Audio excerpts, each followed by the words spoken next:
So that we are clear, you are in a meeting that we are discussing the CIPS e-permitting systems. This is intended for all the facilities or people that are registering to have in their possession international trade. If you do not trade internationally with Appendix 1 species and live species, by the way, then you are not in the right meeting.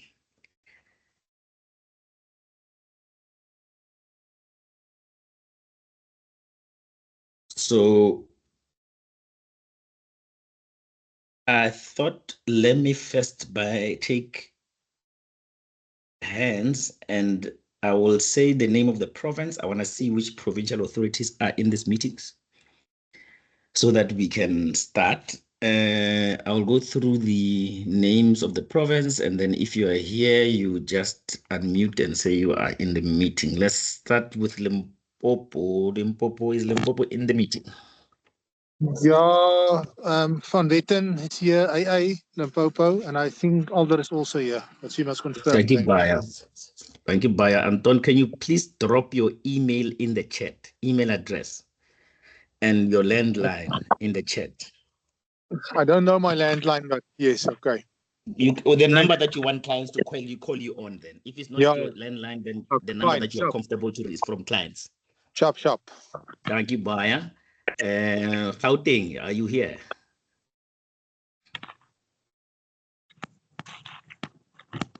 Gauteng province. I'm Paul. We need biodiversity officer, Gauteng. Okay. Can you please drop in the chat the name and the contact number of the person that they will contact these clients if they require assistance with any of these Appendix 1 registrations. Next province is Free State. Yes, Paul. Hello, everybody. I'm here, Lawrence.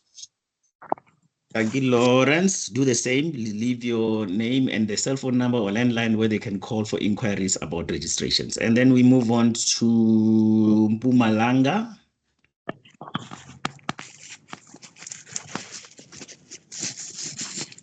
Mpumalanga. No, that's bad. Mpumalanga. You don't get a bloody move. I'm gonna go off. There's no one from Mpumalanga. Okay, someone is unmuted. Eileen. Please mute your mic. Please, everyone stay muted. We don't want to hear your conversations. Okay, so we then move to Western Cape. There are no clients, and my colleagues are in the house. Thank you, Baya. Can you please drop in the chat your contact numbers for those who are applying so that they know who to contact, and the email address, please. And then we are going to move to Northern Cape. Northern Cape.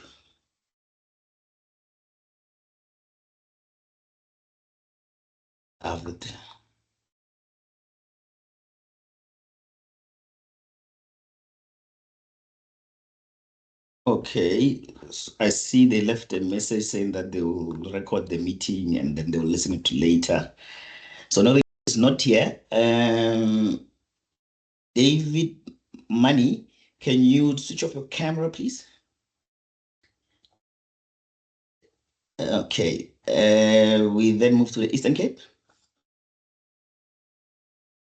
Good afternoon, Ponolutando Bam. I have my colleagues here with us. I think it's about 4 or 5 of them. Yes, just also drop that contact number for me. Né? Which contact number? Mine? Whoever is going to take questions from the public, if they want to find out who follow up on something, because people are struggling to follow up. Okay. Yeah, whoever the contact number person is. All right. Then we move to is now running away. Routing is there. Free State is there. Eastern Cape, Northern Cape, Western Cape, Northwest. Harmpo, and Pretoria, Northwest. Oh, not Rian. I wanted the provincial or government officials to check if they're here. I cannot see anybody else here. Okay, check again. And Northwest Province, are you in the meeting? The government? Okay, those ones I'm going to write their numbers because they're the one of the provinces that we're struggling with. I myself will put the contact number of the person to contact for queries when you have issues with the system. Is there any province that I'm missing?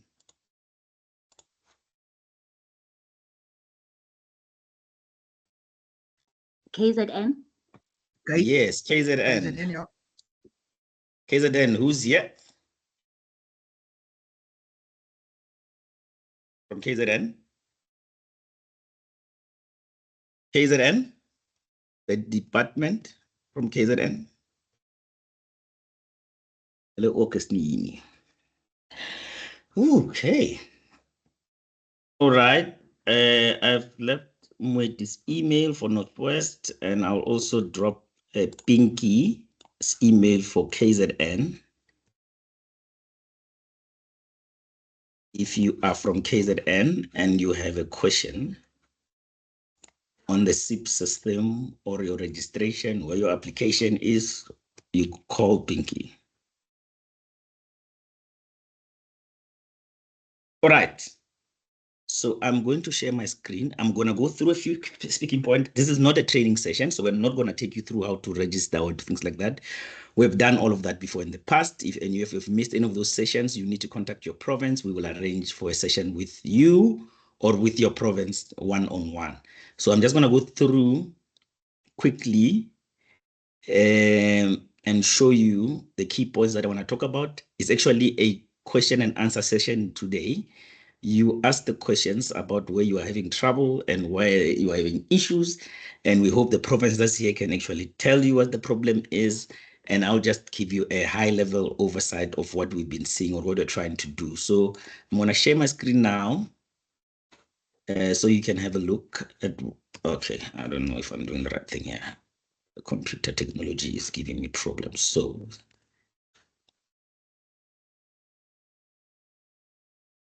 can you see my screen? I need a yes or something from someone. Yes, thank you. Yes, thank you. Okay, thank you, Baya. So we are migrating. So for a background, so some of you have already been using the system for quite a while to apply for your other non-Appendix 1 system permit on the CIPS system. What initially the plan is to migrate, which would mean that we're moving from our manual permit system to our electronic permit system to apply for permits in the future. And the future is now, is no longer tomorrow or whenever. The future is going to start on the 1st of January 2025. We would, from there on, no longer be processing any Appendix 1 applications on manual. We will be processing them on the system. So people should now, or should have been doing it for now 3 months, trying to migrate across to the new system. So, Pindi, are you here? Pindile? Yes, Mpho. Yes, Mpho. Oh, you're here. I thought I'm alone. Please just take notes of the comments that we're going to receive and things that we might need to change on the system if you pick them some few things up. And also manage the noise for me. So when you see someone's unmuted camera on, you can switch them off. Because I can't do it when I'm having the slides on. So okay, just as a background, we've started implementing this thing now for a year. You exporting other permits types, and but we have not moved to Appendix 1 because, as you know, the legal requirements for CITES is that if you trade in any Appendix 1 species, you need to be registered. There are 2 types of registrations. You either are registered as a non-commercial breeder or a commercial breeder. So if you want to export anything that is Appendix 1, you're required to be registered by law. So either the exporter or the breeder, those animals must be marked appropriately, either is lions, or not lions, sorry, tigers or parrots. You must be registered with your province. So if it's not African greys and you is other Appendix 1 species that you are exporting out of the country, you must be registered as a non-commercial breeder so that you'll be able to export those species. Very important here is that with the African greys, I'm not trying to get you registered with your management authority. If your intention is to commercially trade, then register as a commercial registration. You do not require to go through this process in order to get to this process. Are we clear? So if you know that you are a commercial trader in African greys, we opened this non-commercial for African greys before we knew what to do to register people as commercial registrations, because the registrations was new to African greys and it was parrots. It's got a lot of facilities in South Africa, and we needed to move some few parrots out of the country because live trade at that moment was stopped since their Appendix 1 listing. So we needed to find a way to trade non-commercially so that we can export African greys while we're waiting to find out what is going to be our process to register African greys throughout the country. We have since moved past that stage. We know what is required to trade in Appendix 1 commercially. You don't necessarily need to do this if you are already knowing that your intention is to register commercial. You can go straight ahead and apply for registration for commercial purposes, or you can apply for non-commercial. I'm not stopping you from doing it. I'm just telling you that if you know that the end product is going to be a commercial registration, you don't need to do this. But all your other non-African grey species, because we are not open for registration at the moment on any of those species, you will then be required to register them as non-commercial on the system. Am I clear? I'm going to stop and look at some hands. Can I see some hands? Yes.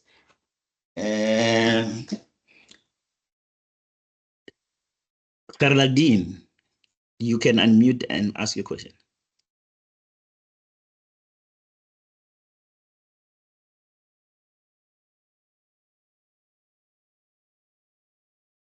And no, sorry, that was a mistake. Okay, thank you, Baya. So I'm giving another opportunity. You can raise your head about the registrations, just about there's two different types of registration, just to find out if you're comfortable with what I just said. Can I move to Dion Leroux?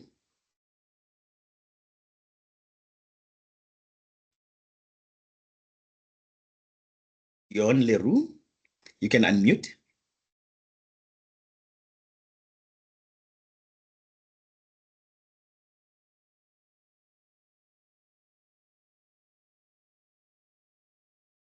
Dion Leroux, can you unmute? Okay, I'm moving past Dion. Any other hands around this registration? Daniel, clean hands. Hanan, Western Cape. Thank you, Paul. I just wanted to clarify, since they no longer need to do the non-commercial, when they decide to do the commercial for the African greys to export, you still need to comply with the provincial legislation, because the proof of legal origin, remember, they were not regulated before. So we will receive sworn statements. I just need to clarify this. We will receive sworn statements to then issue a captivity permit and then do a recommendation to your office, which you will submit to the secretariat. Yes. Is that still fine? That's still fine. So there's the only species in South Africa that we're accepting sworn statements is the African grey. Yes. That for registration with the Secretariat for Commercial Purposes. No other species are we going to accept sworn statements for. So you are correct. Even when you are applying for a commercial registration and you don't want to apply for non-commercial because you know that you're going to commercially trade, you still need to provide that sworn statement and attach it to your registration. Yes. And your facility, you must prove that your facility can produce F2 generation of. Is that still a requirement? That is still applicable. You still require to show evidence that you are breeding up to F2. Thank you. Which means, from the provincial side, you must refer to your scientific authority so that they're able to check that F2. I don't require, that must not be done by the management authority, done by the scientist in your province. Correct. Yes. Thanks. And then we forward that to your office with the after recommendation from the scientist. Yes, 100%. So let's just go through that process. I'm going to take Anthony because I know that he's going to ask a question. Anthony, related to this. Anthony, you can unmute, please. Sorry. Yes. Thank you very much. I have a question regarding the legal acquisition for registration for non-commercial purposes. Is that list of common species that we compiled for you that don't need any documents for legal acquisition, if that is still valid?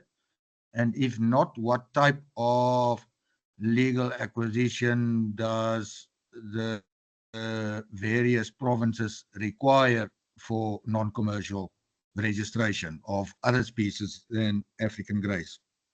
Okay, so Anthony, if you remember, we went through that list a couple of years ago. I don't even remember where I still have the copy of that list. Maybe the other province will help me.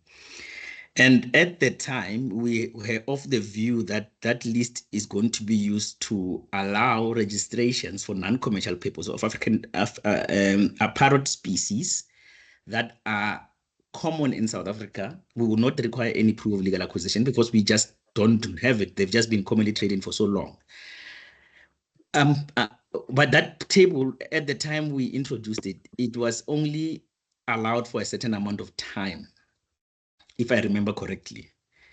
And we had it in place for about 2 to 3 years. And it's been a long, long time now since that has been done.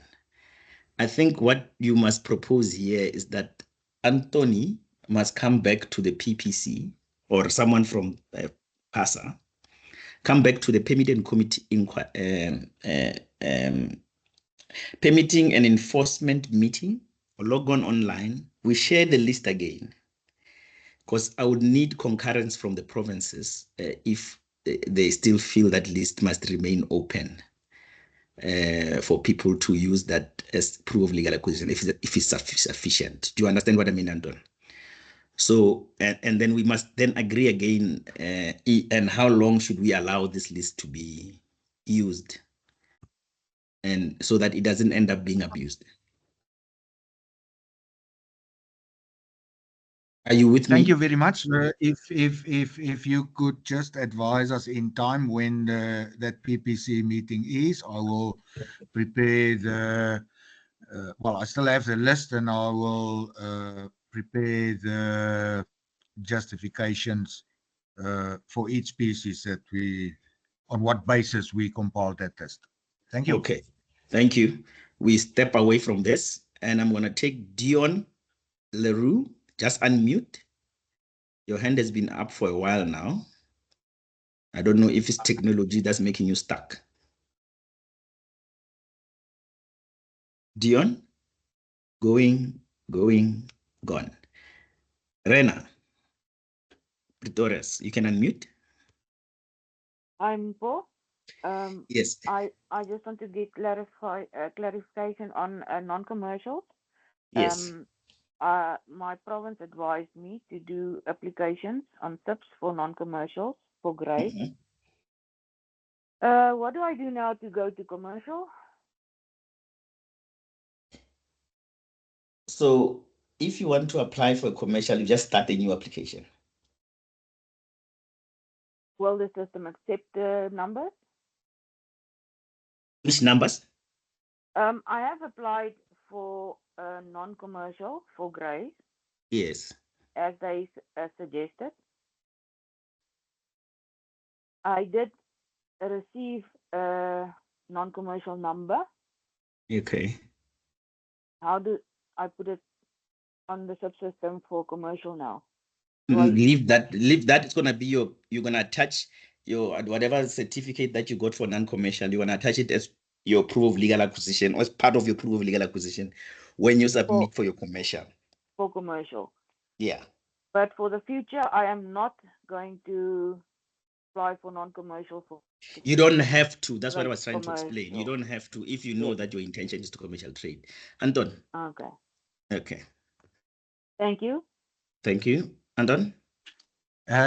Sorry to interrupt again, but there's a problem with that because the commercial application won't accept the ring numbers of that non-commercial registration because it doesn't take duplicate numbers.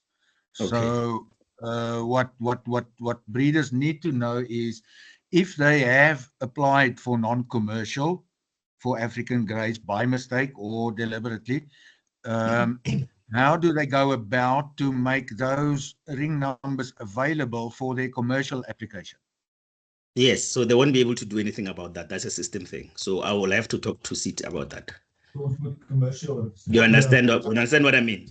So I will not. Yes, I know exactly the problem. Ring numbers. So I will have to go back to the developers and talk to them about that.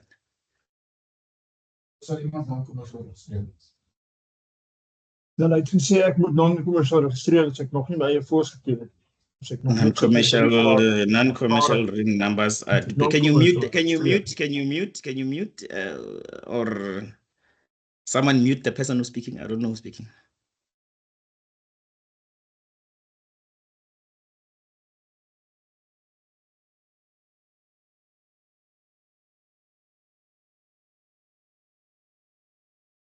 Please raise your hand and then we will take your comment in that order so that we don't. Oh, okay, now you're seeing things. Anton, you're gone again. So we've sorted that out. Anton, I will speak to the developers. We will have to do something on the back end of the system so that we separate the two databases. You understand what I mean? What's happening is that it is bouncing off the same database. Because you remember when you export, you're not allowed to export the same ring numbers twice. So I think what is happening is that when you try to edit on this one, it has it on the same database. So it's not able to discern between the two. I will have to speak to developers and see if we can separate commercial from non-commercial or be able to migrate automatically to commercial after approval is done. But let's see what we can do with the developers. Anthony?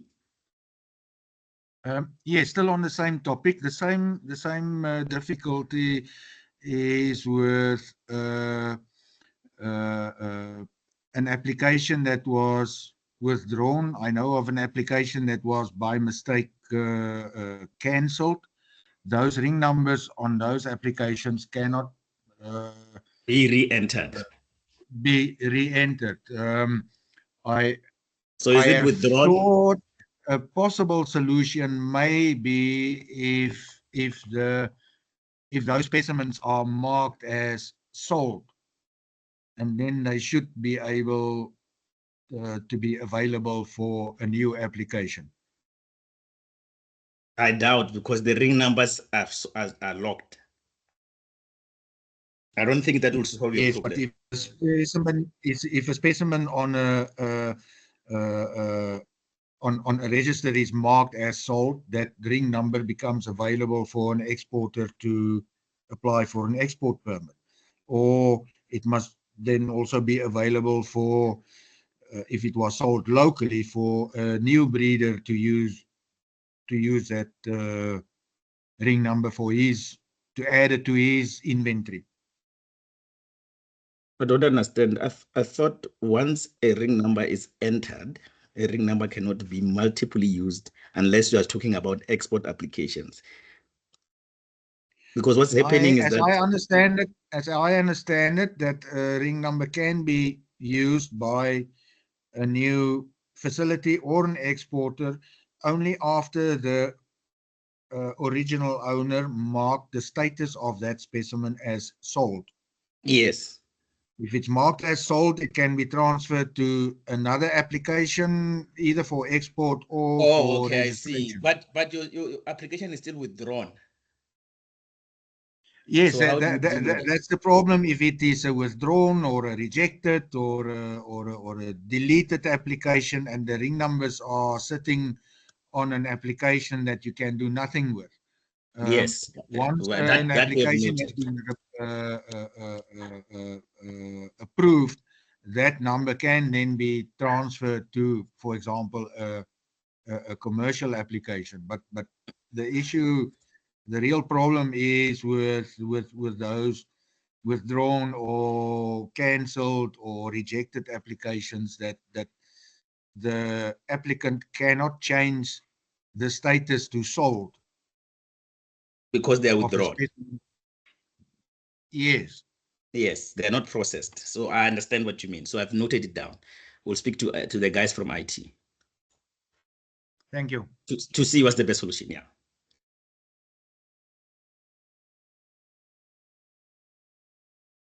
Down, or put your hand down, Anthony, so I can see new hands. On those 2 points that I spoke about, I'm sure everyone now is clear. You don't have to register for commercial if you're not intending to commercially register. We have a system in place that allows for that. So what's the next point? Okay, that's my point to make now, not you guys. All right. Queries, follow-ups. Everyone, once you have applied, you get a permit reference number. Ne? And that permit reference number is used so that you can follow up with your management authorities. We at DFFE, as the National Management Authority, we don't want to get ourselves involved in this up and down between the client and the province. Because sending me an email telling me that this one is not doing that is not helping at all, because I just send them an email too or call them and then they see what they can do. So your first point of query is always with the management authority. You must always contact the correct province and give them the reference number. They are able to search for it on the system themselves and find out where the application is. If you're having technical issues about what to upload, how to add a species or whatever, you follow up with them. Or you can request them to request me for a one-on-one to deal with your application online. Or very importantly, we can even come out to your province and do a small meeting within that provincial office with the breeders, and they can tell us what the challenge is when using the system. I'm talking about using the system, but otherwise all your follow-ups must be directed at your provinces. They are the ones that must look at your applications. They are the ones that must check if your application is correct, your correct documents and all of that. We come in at a very later stage when we're sending it up to the secretariat for registration, and when we see something is wrong, we'll reject it. If something fundamentally wrong, we'll reject it or incomplete it, depending on what the problem is. So that's still the job of the management authority, still not a job of any applicant or anyone like that about how to deal with the permit. The bottom line is that if some information is missing or information is not complete or something is wrong with your application, there's a button that says incomplete, which we're still trying to sort out on some few steps on the system. It must then go back to the client. He can look at why is it incomplete. The reason will be given in the box, and then you can go back and fix whatever the problem is. In some few instances, very few instances, but they still happen, there were rejections, but we could not press incomplete on the system. So we send them back. But what should have happened is that the province should have called the client, say that we have rejected your application, but it's because the system was not allowing us to incomplete. That's why we send it back. And we're still trying to see if CITES can help us to revive those applications that were rejected. In the background, we do accept one-on-one training requests. Here I'm speaking to both the clients and also the provinces, but those requests must be sent through the provinces, and then we can try and find time from our schedule to set up a one-on-one. The one-on-one can be physical, the one-on-one can be online, but that one-on-one means that if I'm going to drive all the way to Mpumalanga to do it, I will require therefore the Mpumalanga province to send me a request. I'll come down to Mpumalanga and sit with a couple of people. I want to do it for one person. I just want to do it for like a group of breeders that might be struggling. Two, if you are busy on the system, you find something is funny or something is not right, please also request a one-on-one through your province. You say that, help me with this. If he can help you, he will send me a meeting request online. I can do it 10 minutes, we're done. Then we're dealing with only your application and we're able to solve your issues one-on-one. But please use your provinces as the place to complain or to lodge your requests for one-on-one training or one-on-one sessions. These big meetings, I'm here to sense the bigger picture in terms of, what do I see as a frequent problem? Two is that this system is very sensitive to network. And we've seen that in how it processes applications, even on our end when we're processing application. If the provincial network is not right, I promise you that your permit they might not even be able to get the correct things done, or the behavior might not be right of the system. So if you see something funny or whatever, check your network capabilities. Number two, be patient. Sometimes when the system is overloaded with many people busy on it, it might be slow, or it might behave funny. So don't send an email every time you're stuck. There's no one's going to react to that instantly. Be patient, come back later. If you see you're on day 2, you have a serious problem in your hand, you don't understand something, then you can send a request. Do not send a request when you log in 5 o'clock in the morning, something is wrong, you can't log on, and then it's a panic stations. Just wait a little bit, wait and try again at 9 o'clock, try again at 12. If then that persists, then you can send an email to the province that, hey, I think that your system is not working nice. I tried from this morning up until 3 o'clock this afternoon. There's something seems to be wrong. And then they will send a request to us. We will tell you if the system is down. If the system is not down, we definitely know that you're having an issue of network. So your network speed should be very good in order for the system to always behave consistent and stable. So remember that when you're busy. So don't do panic stations and send an email every time you have a little bit of something wrong. Rena Pistorius. Hi, Your Mpo. hand. Yes. Yes, I've got a problem. We do not get answer back from the province when emails are sent.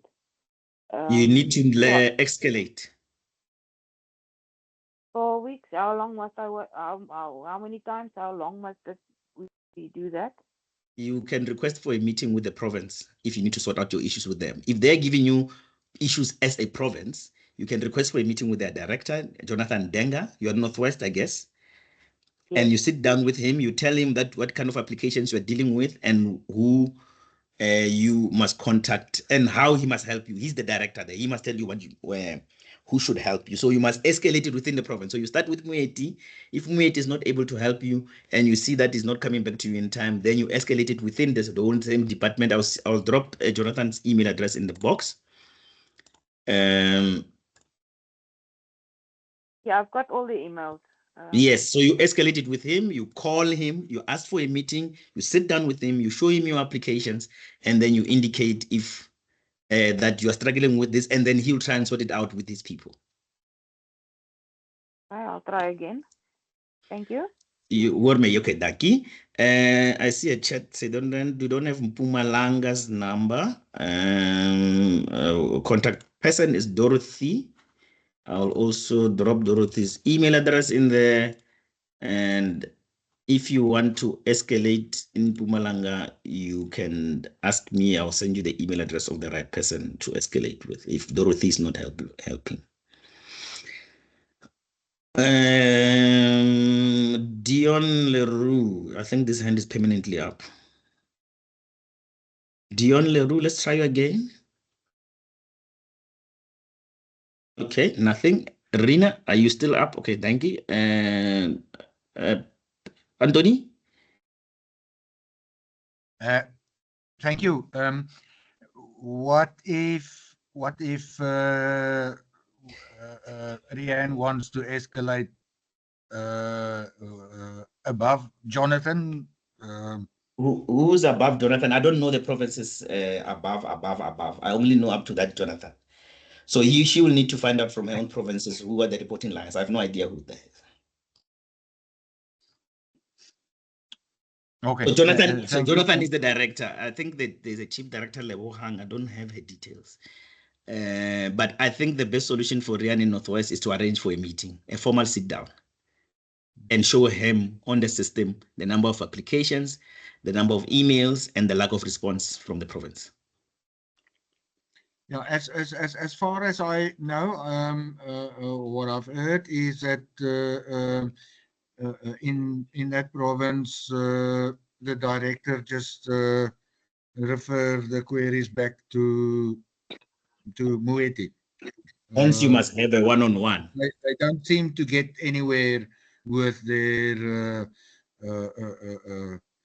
questions or problems within the province. Okay, there's a very large concentration of African grey breeders in Lichtenburg.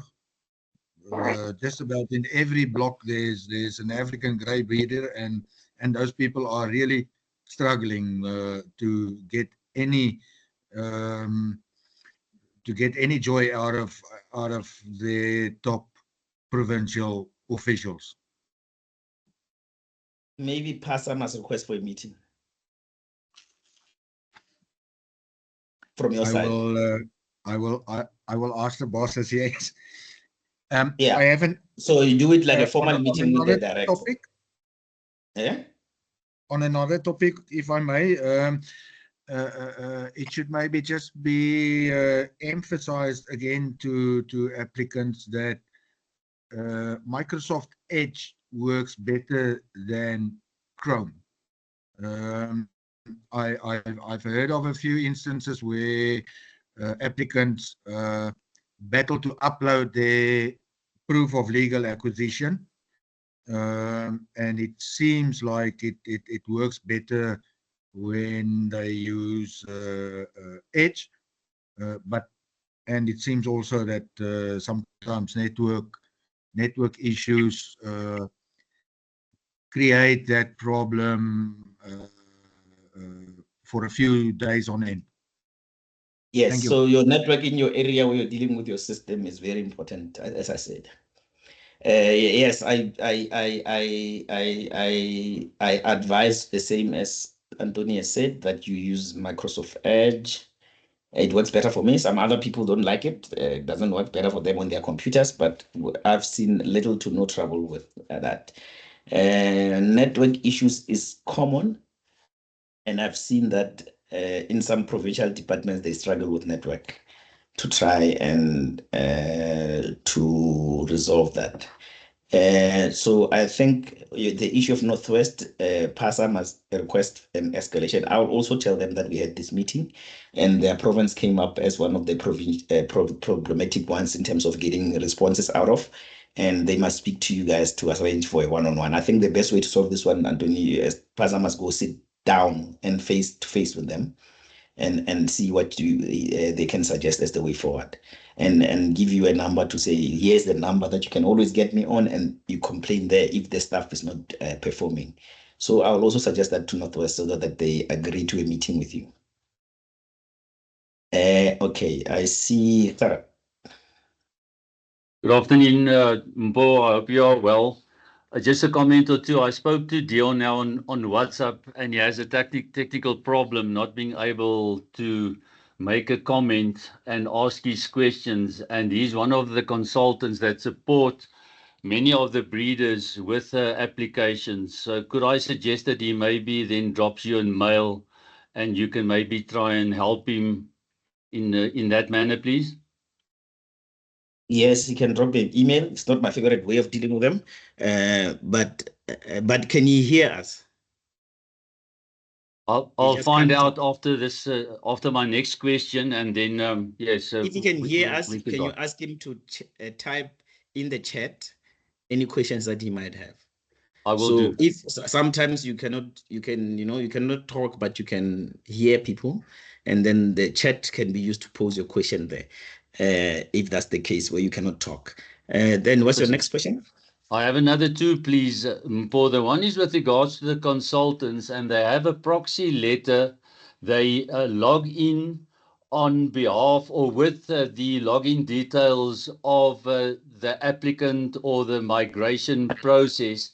And then when a query is lodged, I think it's with the same province that they have a problem with, they say they cannot deal with the proxy, the person, the consultant, because it's not the applicant itself. So I think just keep that in mind when you have this meeting as well. Yes, the meeting is with you, Gert. So they must clarify the issue of proxies. I've heard them being concerned about proxies in the past, but I don't know what the issue is. So you can talk to them. Okay, because they don't like a consultant following up on behalf of someone without a proxy letter being attached. 100%, but that's and I'm just talking on her behalf as well, but I'll just follow it up with her. And then another one is with regards to the system. I get calls from time to time. Is SIPs up or down? And then they're not sure, is there maintenance being done? Maybe you can just follow up if there's a notice when they log on that maintenance is being done and they just need to return later. Okay, so there's only been one instances where maintenance was being done. It was over the long weekend that has passed recently. The rest of the time, if the system is down, the system is down. So next time, and they pre-warned us, I just don't know how to reach out to everyone at the same time. That weekend, I think the whole government system was down that weekend. There's nothing that worked. Our IT was down. The whole CITES system was being upgraded over that long weekend. So there was nothing online of government that worked that long weekend. That's the only time that I remember there was proper maintenance. This system does not get maintained by switching off during the day or anything like that. Whatever happens at night. If you see it down, you know that there is we will tell you that the system is down. But we send that through the provincial. All the provinces get it WhatsApp. I send it to the provincial group on WhatsApp to say, guys, system down. And they also tell me when system is down. So they can then share with the rest of the applicants, their clients, if the system is down. But that does not happen frequently. What frequently is the problem with the system is the network, is your network wherever you are. If you don't have good network wherever you are, it will give you a little bit of a problem. Okay, but 100%. Thank you. Yeah, Noted. that's what I tried to explain in that slide. All right, thanks. Okay. So you let me Thank know you. if they are able to type. I am. Linda Cornard, you are saying that Dorothy, no response from Dorothy. So if you don't have Joy from Dorothy, Dorothy has a manager. You can email me. I'll give you the email of the boss in that province.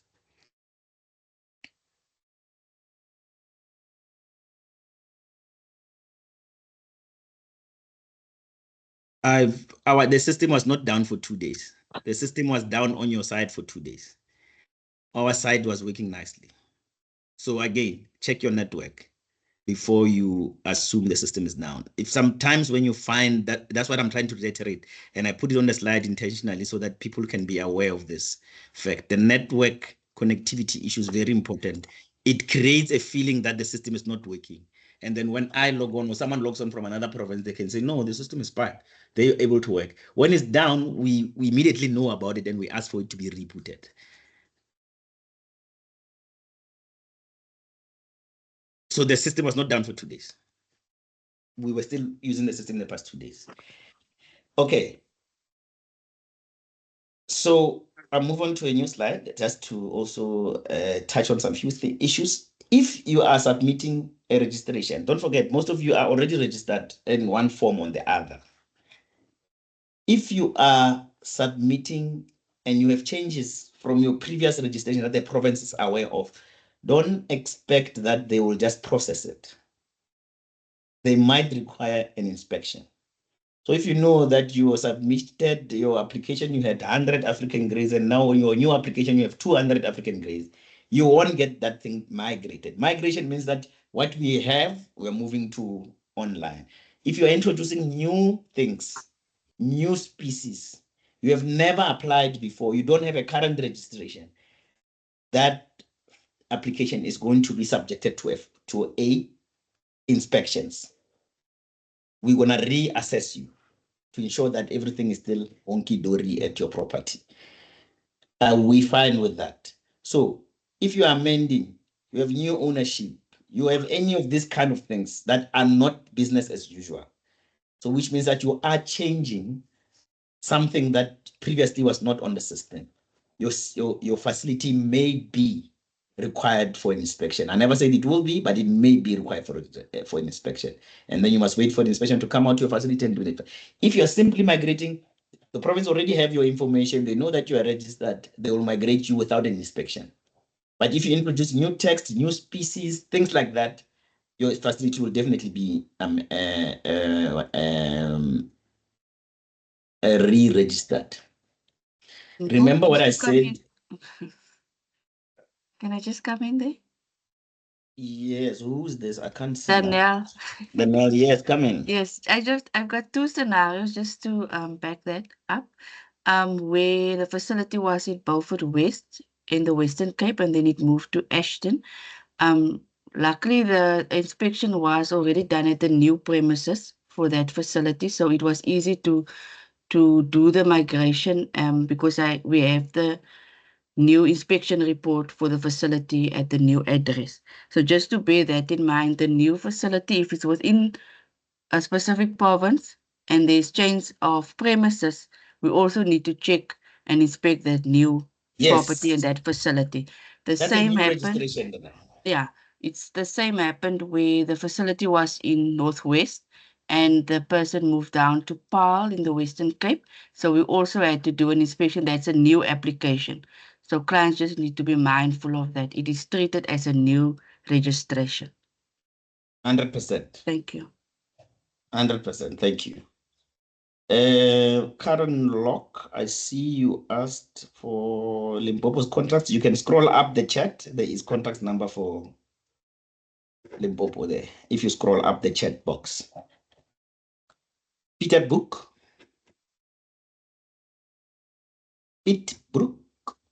Book. Yes, Peter, you can go ahead.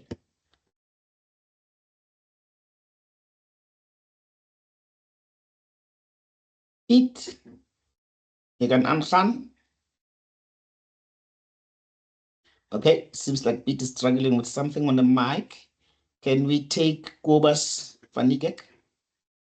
Hi, Paul. Sorry, it's Mignon under Quibus's name. I just want to find out, the lady that previously spoke, so if I want to move my parrots from a farm just to the farm next door, is it going to be like a totally new application for my CITES registration? Yes. Okay. So if I'm already a registered breeder, but I just want to move my facility, I have to reapply totally for CITES to get a new AZA number. If you move physically from one area to another, you are treated as a new application. I mean, you were saying just next door, we will talk about that. That has not affected a lot. We can talk like about in the same, let's say in the same province, if I say now next door, maybe like 50 kilometers from where I No. live. That's a new application. So how do I, because the CITES application in Switzerland, you cannot get a new AZA number. What we will give you the same AZA number, but we'll assess it again. Oh, okay. So my AZA number stays the same. You. Yes, we'll reassess you and then we'll amend your AZA or amend the registration at the AZA number at the site. But just the address itself, because the bird, everything is the same. It's just my facility might change. 100%, but we will need to reassess your ability to produce F2. Okay. 100%. Thank you. Javi? I'm Paul. Listen, I've got similar question what Mignon has asked now. So a friend of mine has got a property directly next to me. So let's use Scarlet Macaws as an example.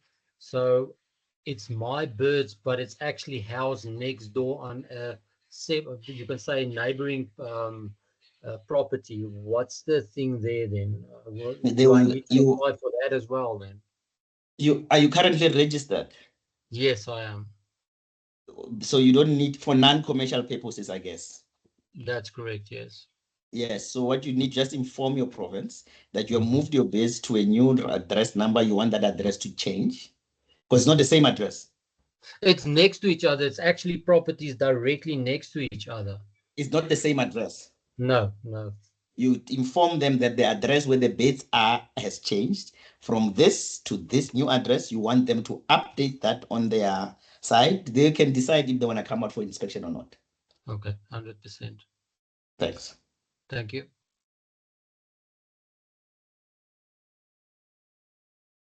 No hands. Bye, Danky.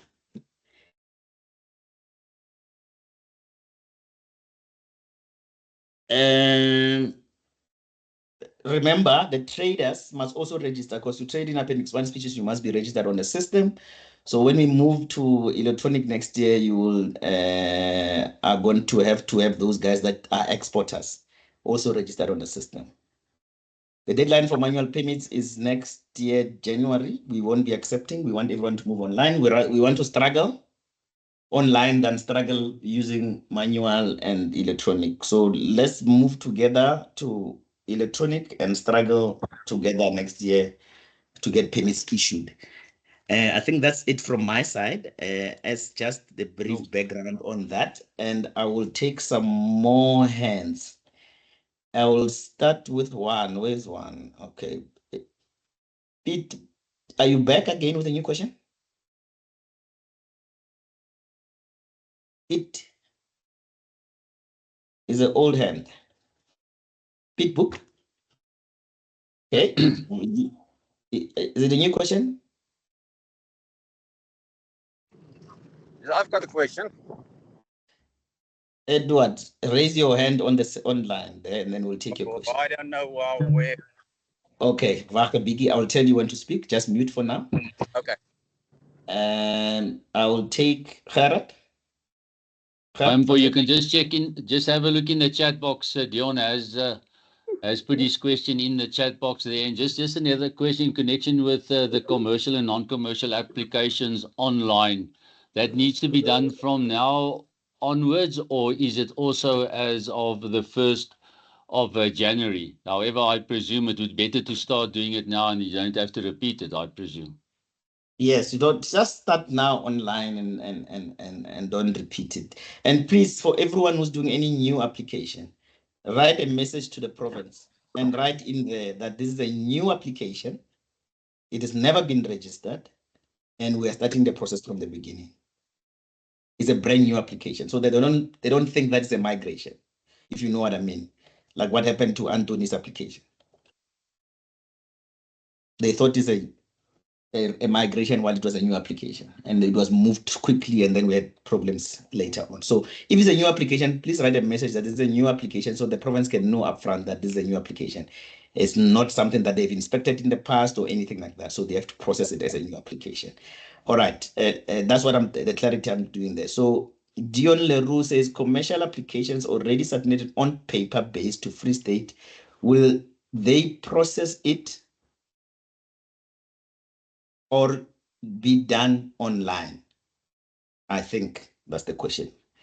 So Free State, it depends, I'm assuming, I'm going to speak on behalf of Free State, they'll come in, where they are with that application. If the application is done manually, it's already with the Secretariat, then we will have to wait for the AZ number to come out or apply for the registration online in the meantime while we wait for the AZ number to come out. If the application is still with Free State, they can send it back to you. You can apply online. So don't duplicate. If they're still with them, they're not there. It's not with us as DFFE. Is still with the province for consideration, and they still have to do some work on it. I prefer that they start the process from the beginning and apply online for a new application. I hope that's clear, Dion. If you have a question, you can type again.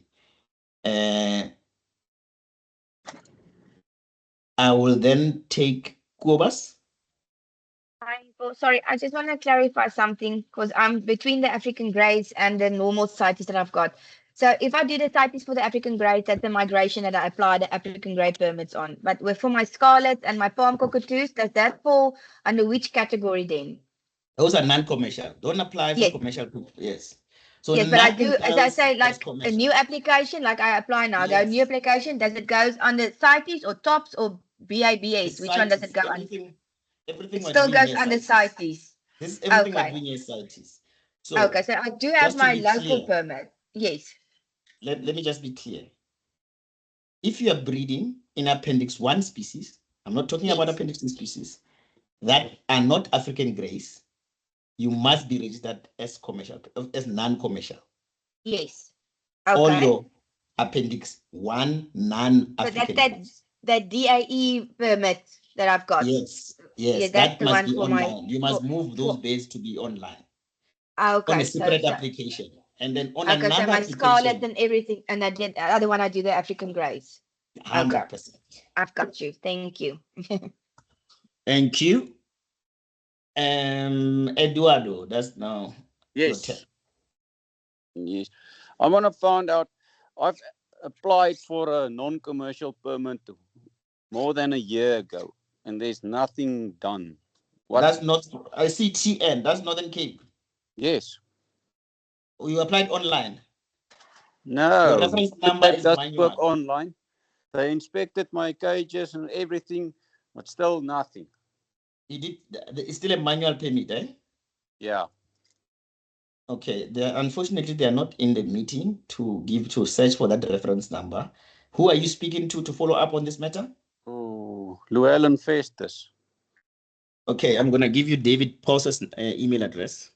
Okay. And then you can speak to him. He's the manager there. So I'm gonna paste it there in the chat. You can call him.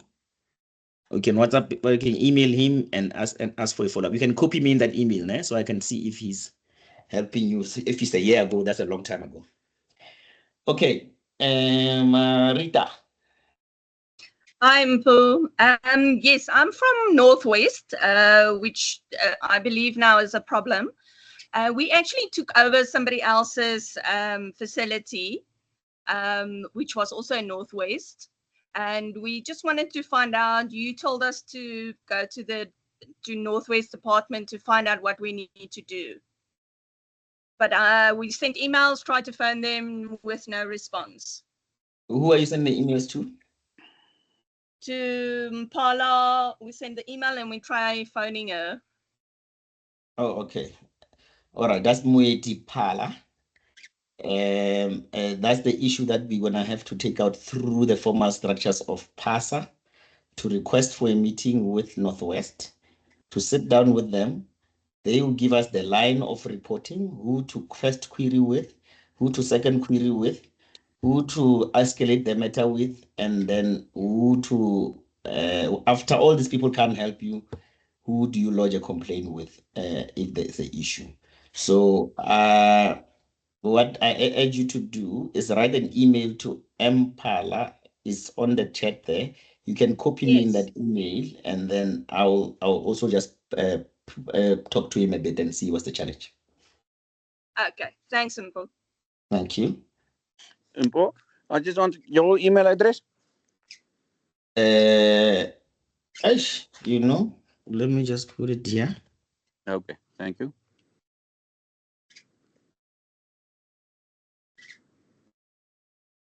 Don't abuse my email address. It's already full of other people's things. Use it when you have a real problem. Yeah, you said I need to CC you in there.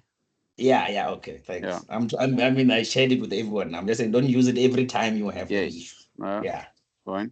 It's very important that you talk to the province first. So what I wanted to highlight today is that the provinces have not lost their responsibility because we are migrating.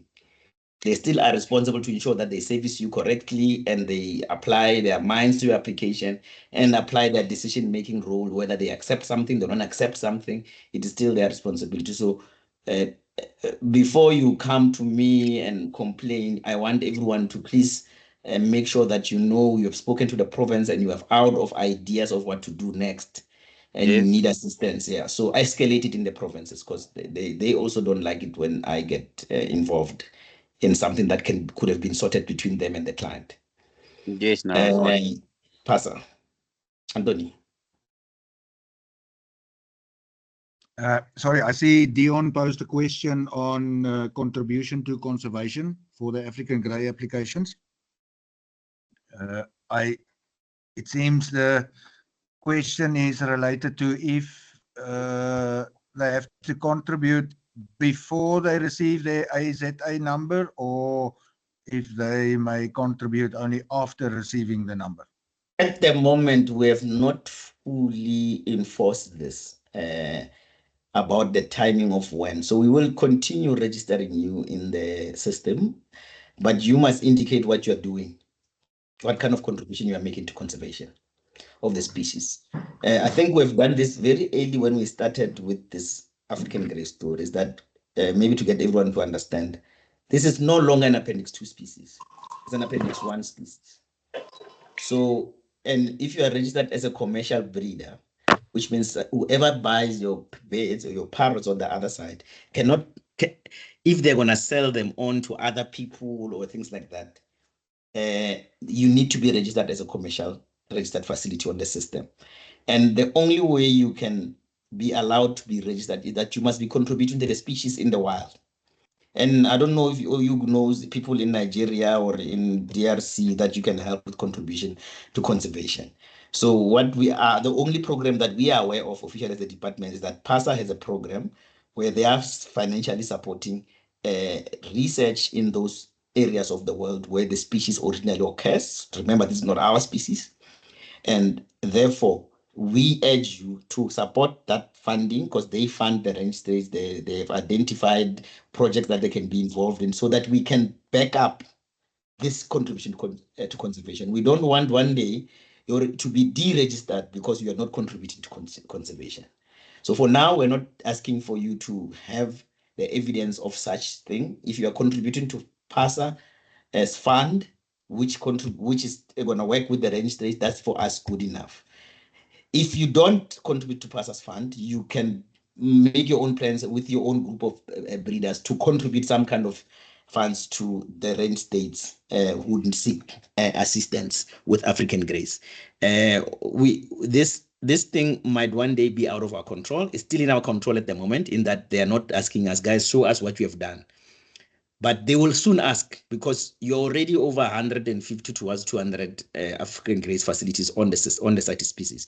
South Africa is the single most biggest registered commercial breeding appendix 1 species in the world in this African grace. So it's going to be time one day where they're going to ask you, what are you doing for the species? Were they okay? And I don't want to be sitting with egg in my face when we have done nothing. And then we start deleting people off the database. So I hope that I'm clear with that. It's a book. Species inventory does not accept ring numbers. Definitely not duplicate, can't capture sometimes. It is accept the number for siblings. Sometimes accept microchip numbers, sometimes not. I wonder if you're doing something wrong. I think you would need a one-on-one. I need to see what you're talking about. I can't solve it in a session like this, too many people. So I would rather have you make an appointment through your province and then we log on your profile and we see what you're showing us and see what's wrong. Anthony, can you add to that or help him somehow?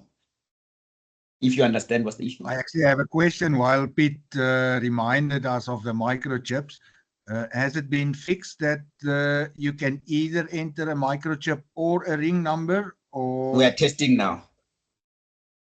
Okay. Yeah. Pete, so my advice is that your question is too specific. I will need to be online with you in a meeting like this with the province. We see your screen with the CITA guys there, and then we will deal with it that way and then solve your problem and you show us what's wrong and then we'll see what we can sort out. So please speak to your province. Let's arrange something online. 10 minutes to 80 minutes we should be sorted. Okay. There's no more manual. We're talking about, I don't know, Uzi. We are no longer talking about, here we're only talking about online. No manual stories here. So when you are already registered as a trader on the manual systems, you must register online. So you're migrating to the online. So you need to then register as a trader online.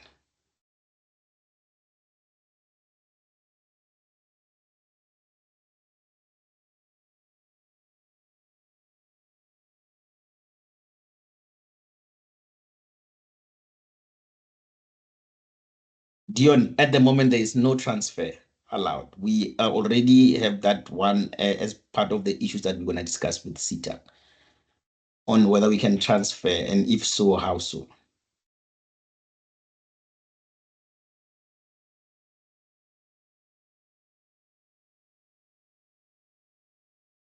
Okay. Oh, I already said thank you. So thank you. Now I'm going to open for questions. Any question, random question.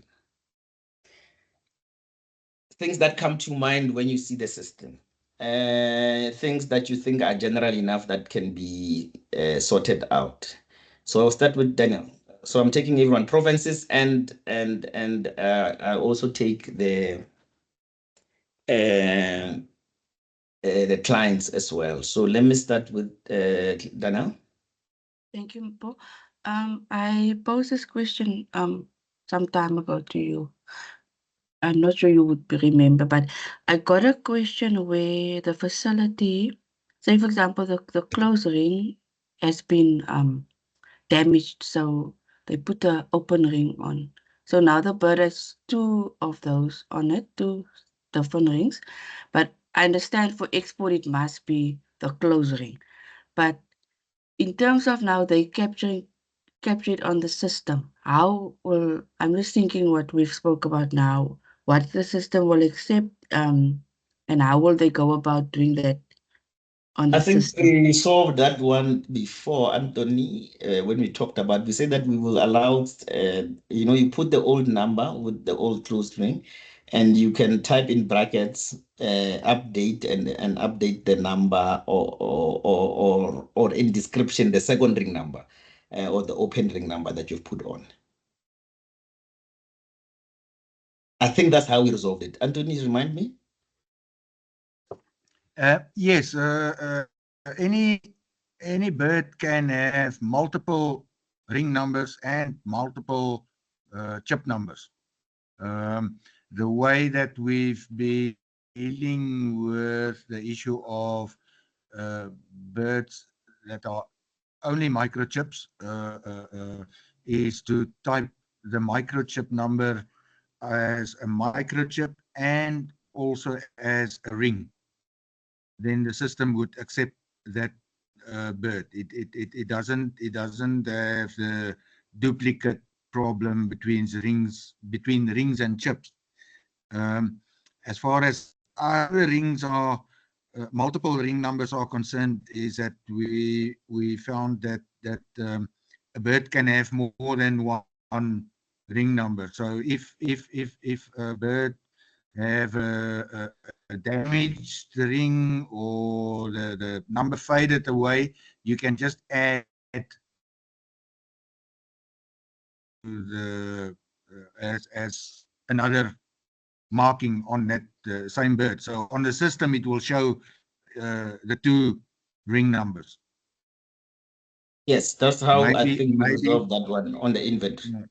Okay. Maybe if a ring has been changed or added to a bird, it could be typed into the details box of that specimen that the ring was replaced or added for whatever reason. And it because you cannot delete a ring number from a bird that was already loaded.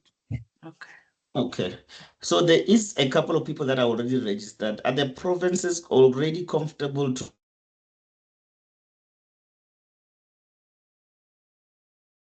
I mean, those guys that are already migrated and now they're just sitting with inventories and still applying manually and all that. Are the provinces okay that are in this meeting to process those applications online?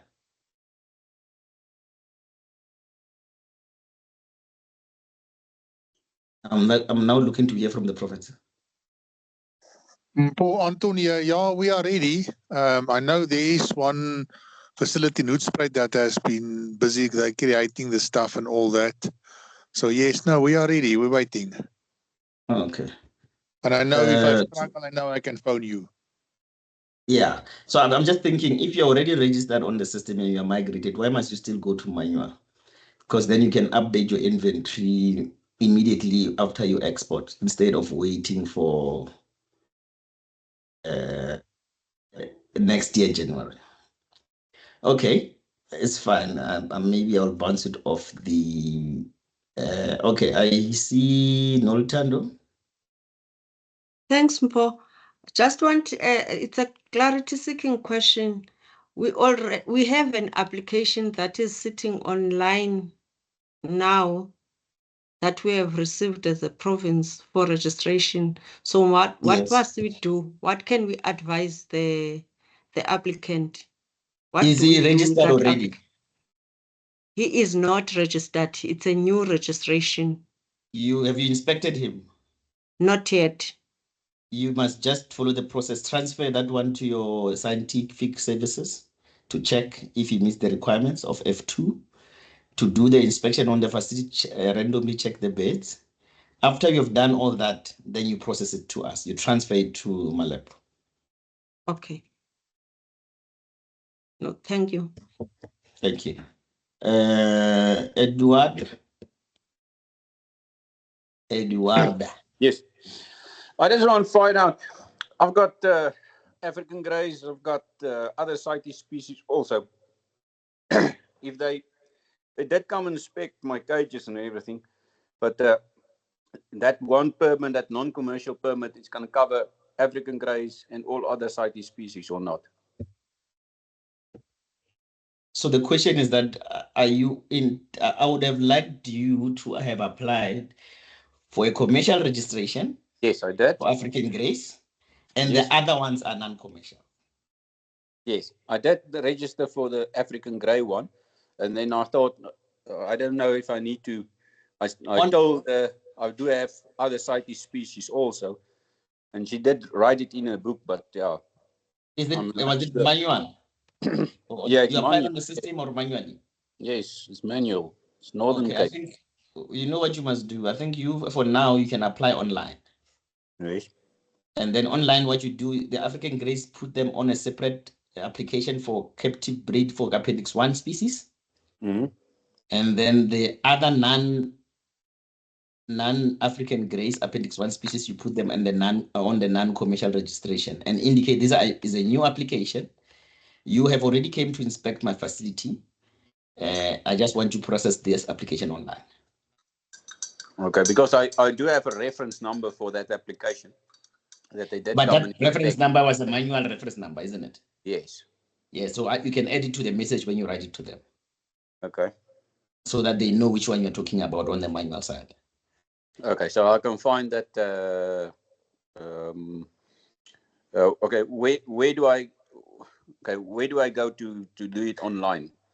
You've not applied for. You've never seen an online application. No, never. We always all our in Northern Cape, everything works with paper trail. Okay, I'm going to come to the Northern Cape to Kimberley. Okay. I will ask them to arrange for a session with people that have never seen the system that need to be trained.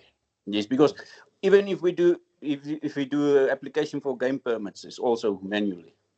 No, I know, but now we're moving to electronic. So what I'll do is that I'll come down to Northern Cape in Kimberley, unfortunately. Yes. And then they must now inform all their breeders and everyone to come to their offices, and then we have a session. Okay. I'll look to do it in the next 2 months, within the next 2 months. Okay. Yeah. Well, then I'll to Alan and ask him. Then I do that application. Please, but email David in the online. Meantime. Yeah, email David in the meantime. Yes, and then I just add that number of mine to that application, so they know they already inspected it. Yes. Okay, Anthony.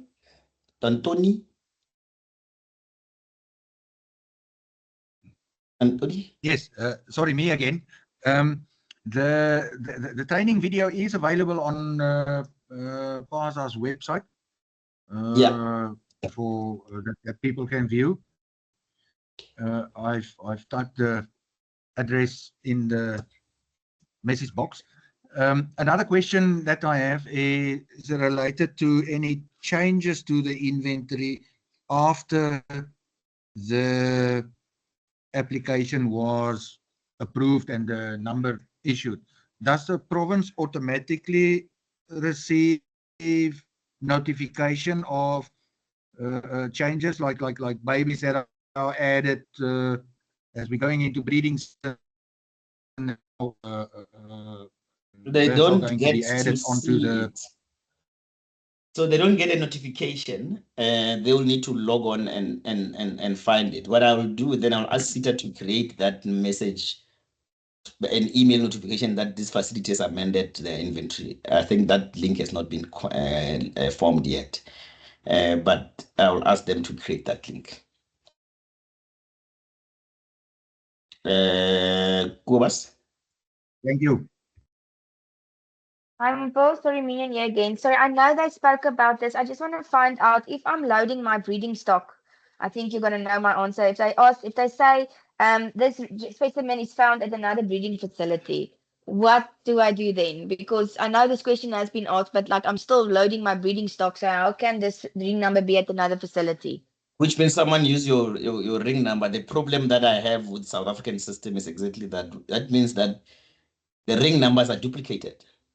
Okay. Which is why So, we need to go electronic, because when we're in manual, we can't see these things. yes. When we're Okay, electronic, but we can now see. with So my it won't breeding allow stock, you to load that species. So yes, what it we can won't allow do, me.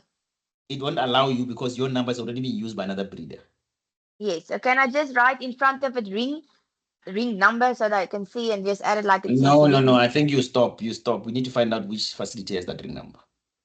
How I'm gonna find out that? You won't find out. Then you must just send an email to say that I've got this ring number on my facility. It seems like there's a duplicate on the system.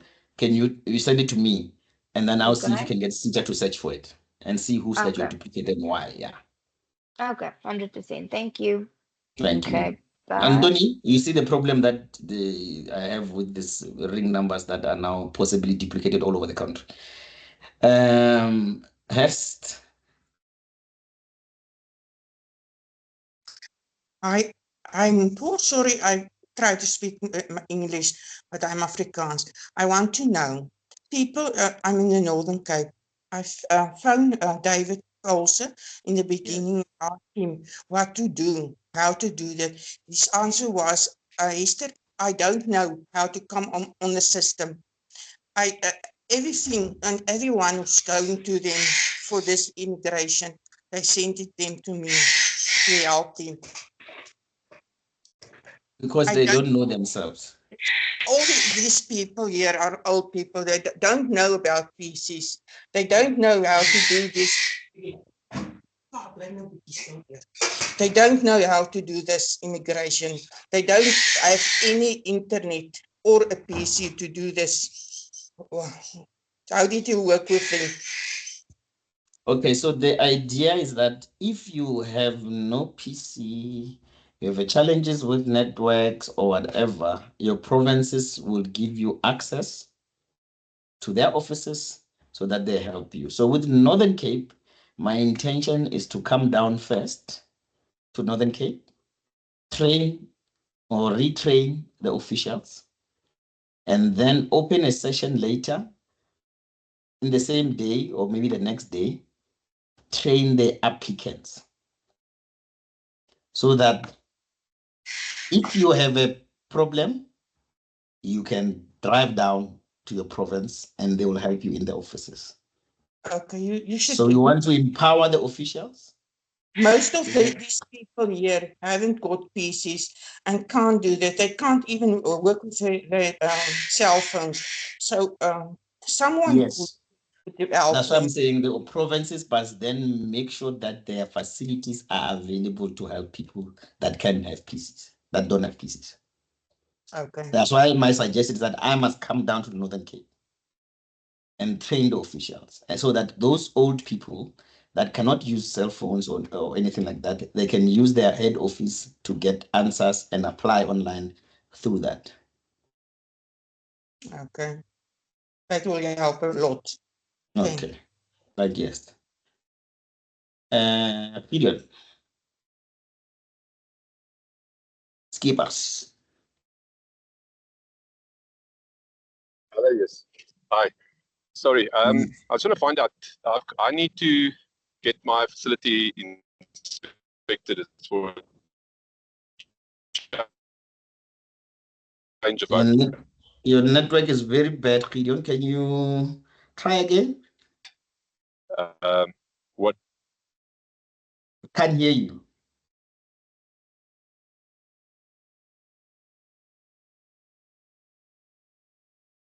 Gideon, can you please type in the chat your question? I think your network where you are is very bad. We can't hear you. We can't hear you at all. Please type I'll send in you the an email. chat. Yeah, so type in the chat and then or send an email with that question. If it will help, you must contact your province to sort it out. Okay. So I see no more hands. Gert? Thank you, Mpo. I think this is a bit of a curveball, and I don't know if we can deal with it now, but it is with regards to African greys that are kept as pets. At PASA, we get inquiries about that, but however, my first question is, the procedure, if you as a breeder should sell a African grey as a pet, it goes onto the system and you give that person who buys it a certificate of origin, and he carries on and he keeps it as a pet with that proof and the ring number. Is that correct? That's correct. And it must be on an inventory so that eventually when that guy wants to leave the country with his pet one day, you never know, that ring number is on the system. Okay, 100%. My second question is, pet keepers at this stage, what should they do? Because they pick up about African greys being on CITES 1 and so on, and then the first port of call is PASA. What do we do now, and how do we support them, if at all? So, yeah, so the pet breeders are not my interest because 90% of them don't trade internationally. Yes. So what you must tell them is these regulations that came in only affects international trade. If they themselves know that they are intending to export or involved in any export, then they must register on the system as non-commercial and keep a register of their beds. But if they're only local traders, then they must they must stay away. It's not for South African market. This is only for those who are involved in international trade. Just to come in there, Nico. Thank you. Yes. Can I just add? Yeah. Okay, so it's important for the pet people that keep the African greys as pets to keep the proof of legal acquisition, which is the written document or the invoice from the breeder or trader where they bought it from. As you mentioned, it's only this process is only triggered when they want to export internationally. We're not going to ask them to apply for captivity permit in the Western Cape to keep African grey. But the moment you want to export internationally, the full process will be triggered where the inspection will come in, the captivity permit, and then the registration on CIPS. I just wanted to clarify that for the Western Cape.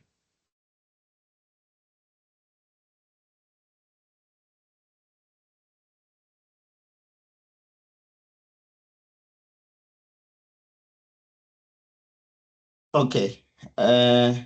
Remember, not all provinces are the same. That's very important.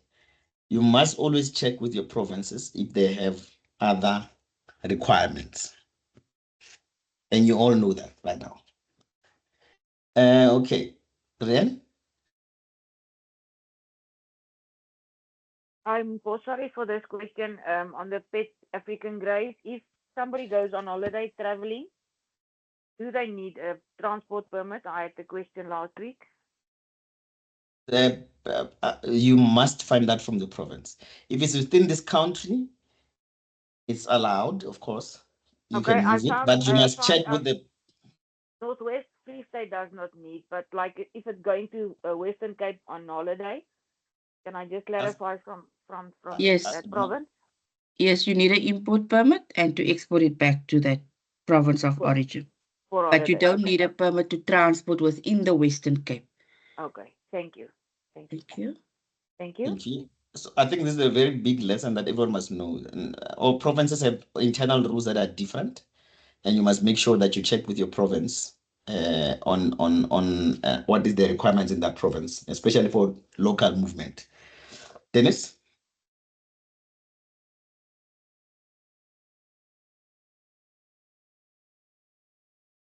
Dennis? Gone. Please unmute.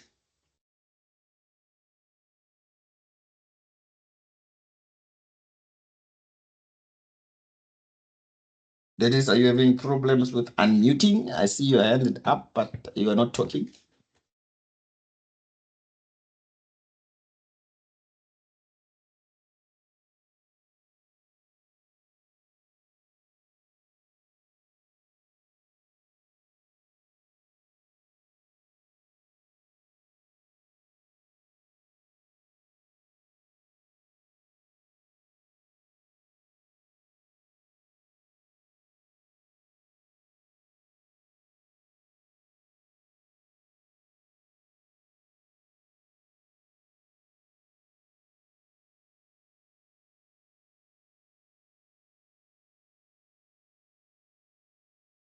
Okay, Dennis is gone. On the hand is not up anymore. Any other questions of clarity about what we're trying to do?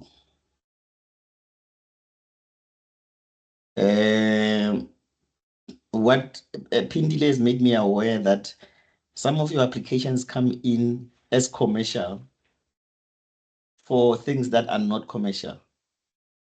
So don't add your my cause and your other appendix 1 species as a commercial registration. And somehow they even reach us at DFFE without the province picking it up. So please, the provinces must also look out for that. Please check these applications. Don't just think that is a migration. Check the proof of legal acquisition. Check the species before you forward it to us. We don't want to find out things at DFFE and send it back, because what we have learned is that when we send things back, sometimes the incomplete button just disappears. And then the thing must be rejected now. And then we have into another argument with the industry about this whole thing. Okay. Ren?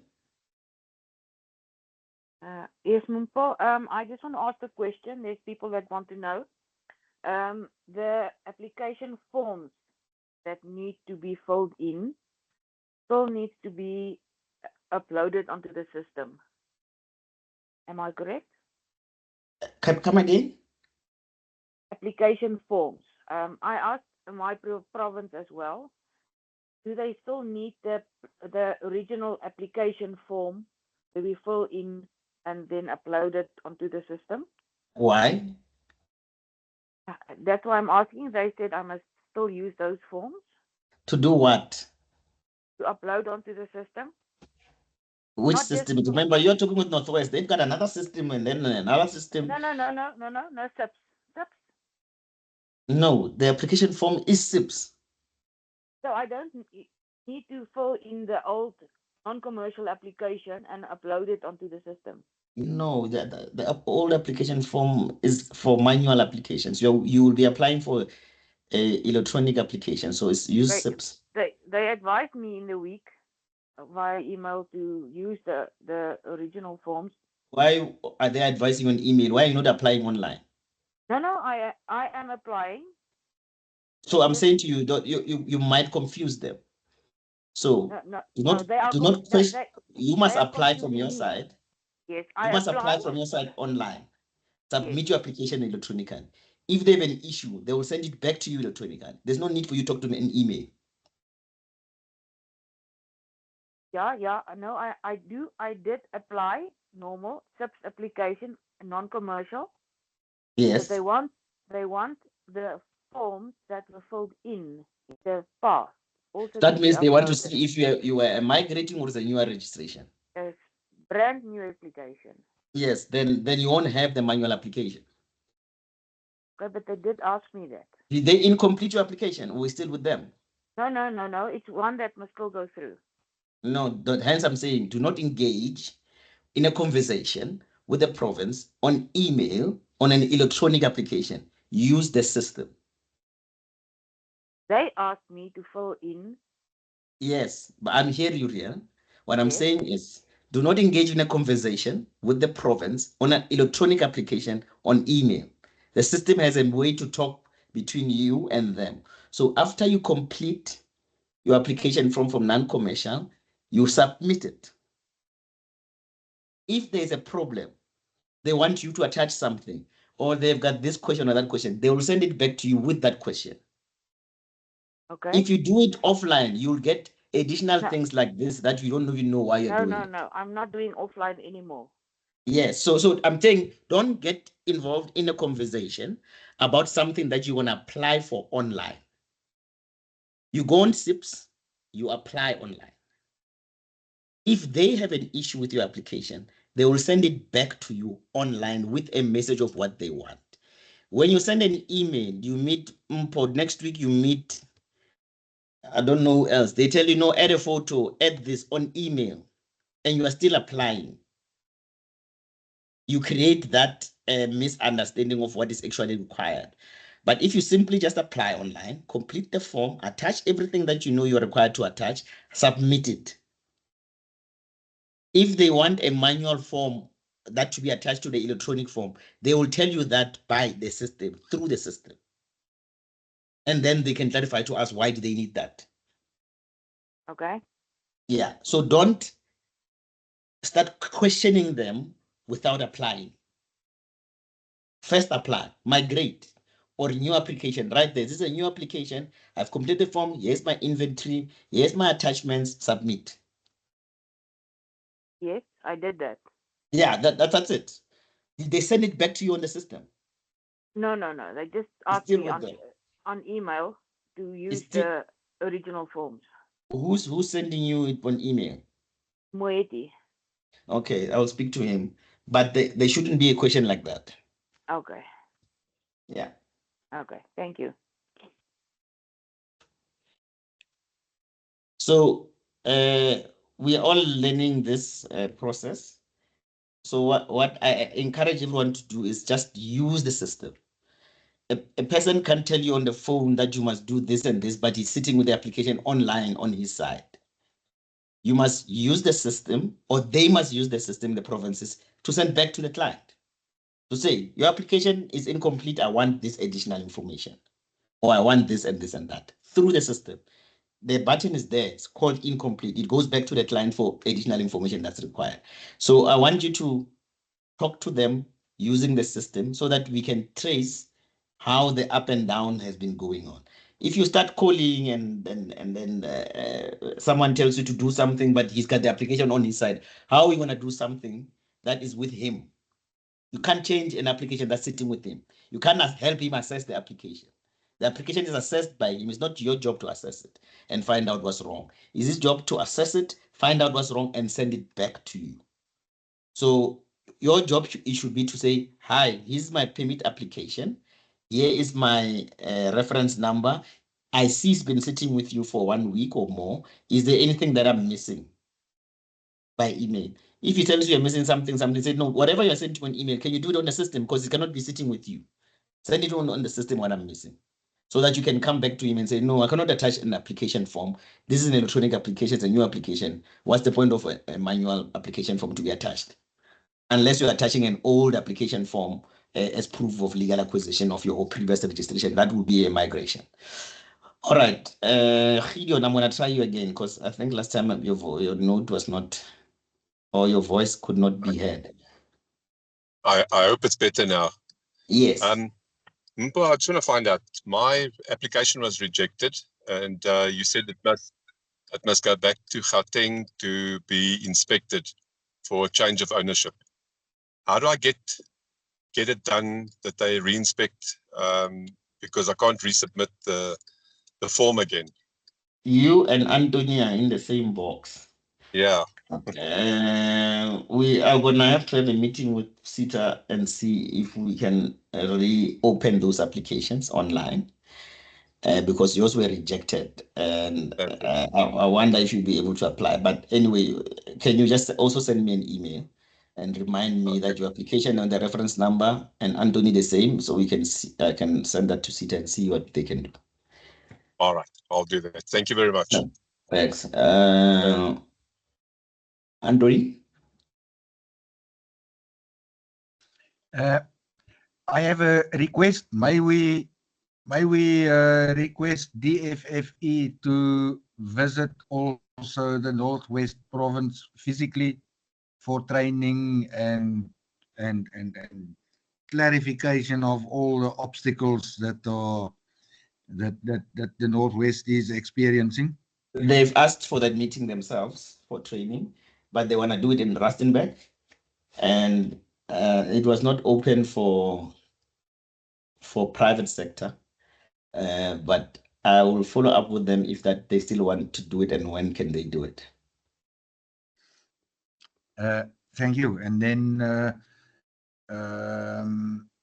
just for confirmation, so there's no way after an application was submitted that the applicant can contact the province through the system. The applicant must send an email to the email with a reference number. Yes, 100%. You go to the system, you collect your reference number, you paste it in your email, say to him, I see on the email is day 2 weeks.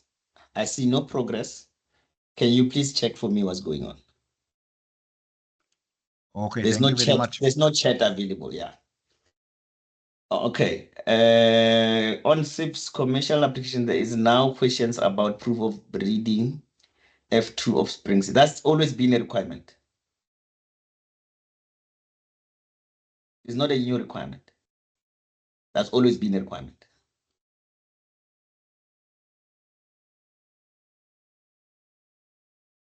So, Dion Leroux, that's a requirement. You must show in your register somewhere that you have F1 and F2.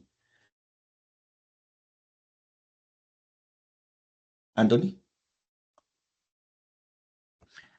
For the sake of new commercial applications, obviously those applications have lots of detail and some pictures, etc., that needs to be uploaded. But the answering boxes of the actual application form only allows a person to enter 1 or 2 sentences, then it's full. Yes, How do an do we attachment. decide? Every box has an attachment. So each question must then maybe be answered on for example, maybe a MS Word document. Type your answer, your explained answer there, and maybe paste the photo if you want to, and then upload that. Upload, yes, for every question. And in the question, you can say see attachment A, annexure A, and then B, and then C as you go along. Okay, and then will the system then automatically build a single document that will be sent to? You can view the applications and you'll see all those things into one big application. That's the stuff that's going to go to the secretariat. Okay, thank you very much. Thank you.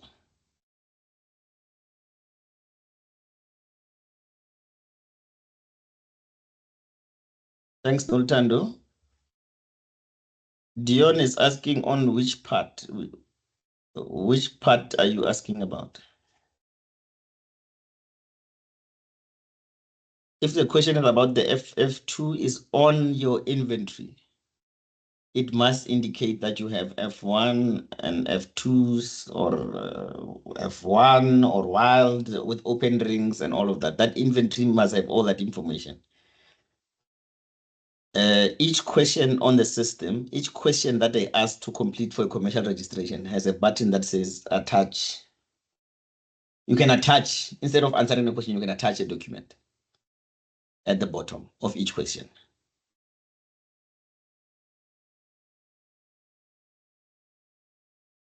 I'm clear, Dion, and if you need help, you can send me an email and you one-on-one where your computer works. All right. I am not seeing any more questions online. Goas?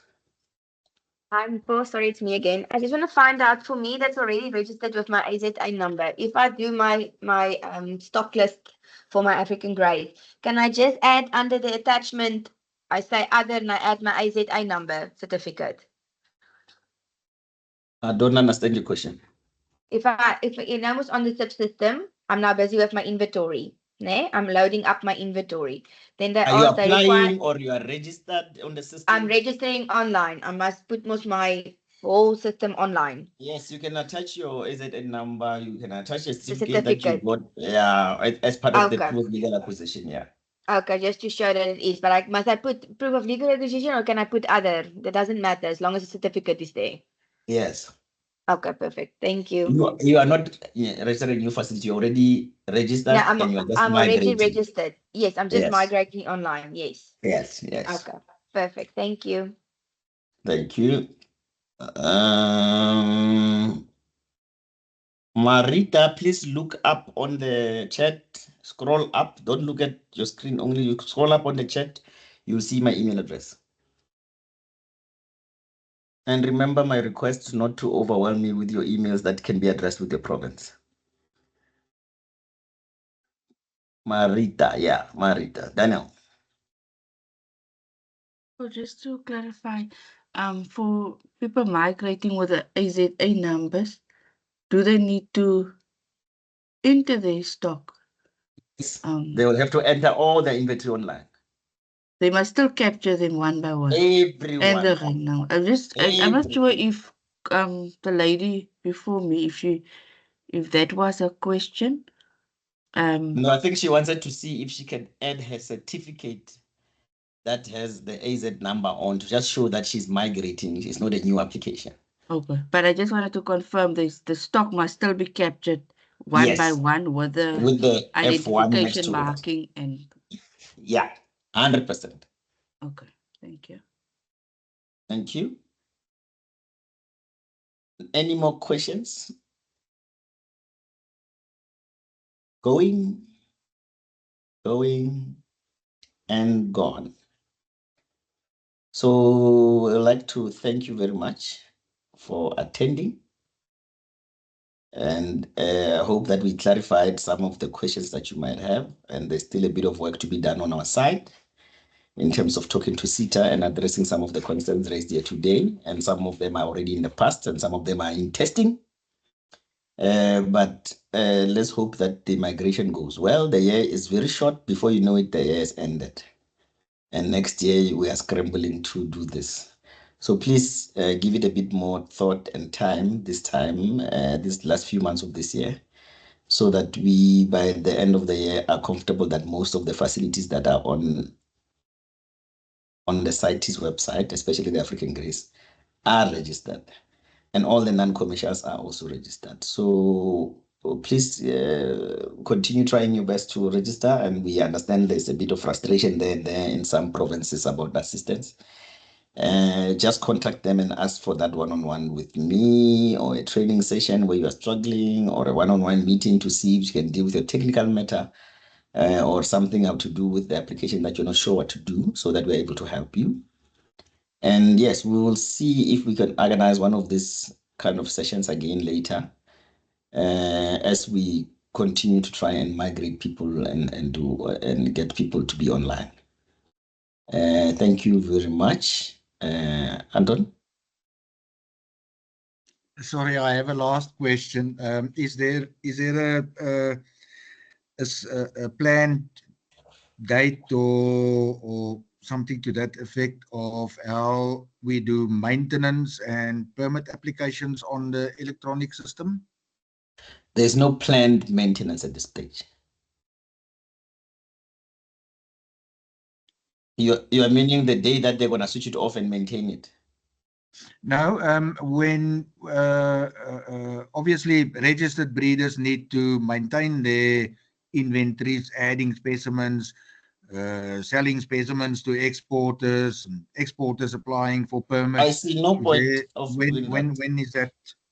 That must be done according to your requirements currently. Né? Is it every 6 months or every year that must be done? What I'm saying is that if you are a breeder, you are registered, you must do it immediately, so that you don't have to do it annually. We did it annually on manual because on the manual, we couldn't come to you, you have to compile the whole year. Now the system is in your computer at home. Every time you sell something, report it on the system. So maybe we just have to rethink that and make sure that you're always maintaining your thing, your registers, because you are still subject to random inspections. Yes, I actually want to know if DFFE have any plan to train us on doing this maintenance and permit applications and selling of offspring to others, what to do. Oh, no, I have not planned to do that. Do you see it as a challenge to log on onto your facility and click on your bed and indicate what you're doing? Myself, I don't see a challenge with that, but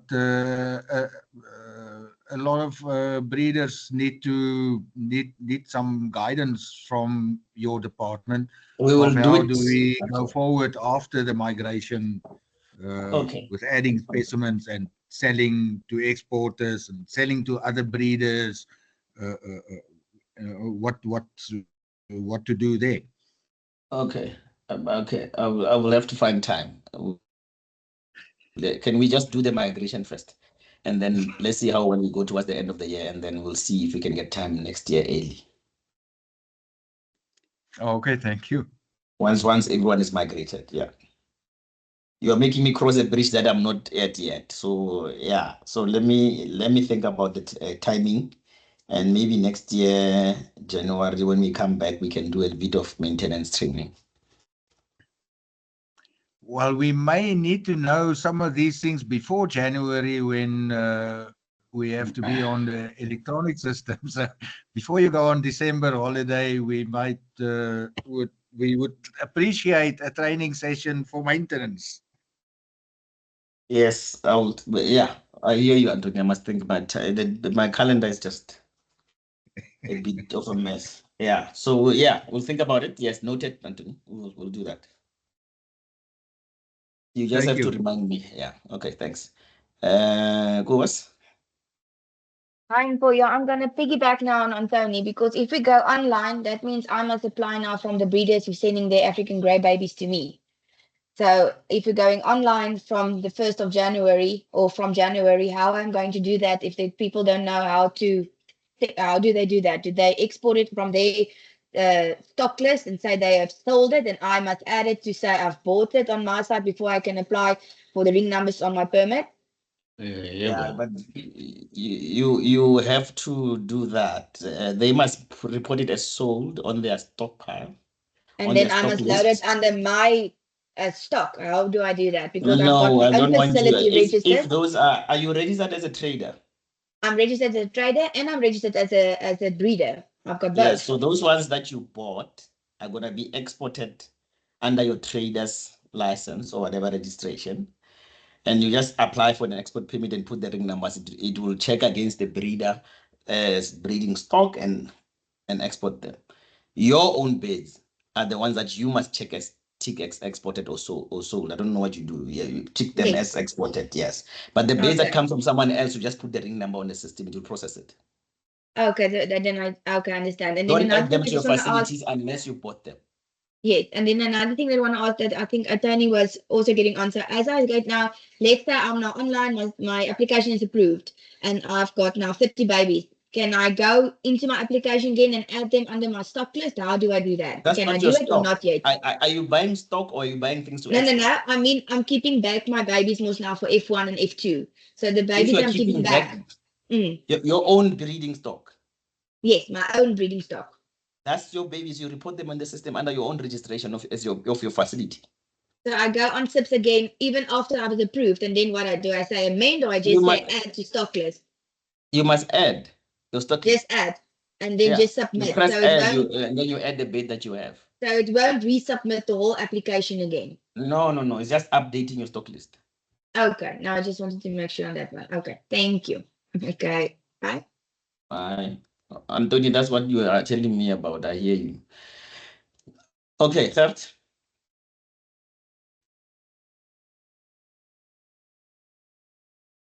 Third? I thought you were talking. Okay. Amen.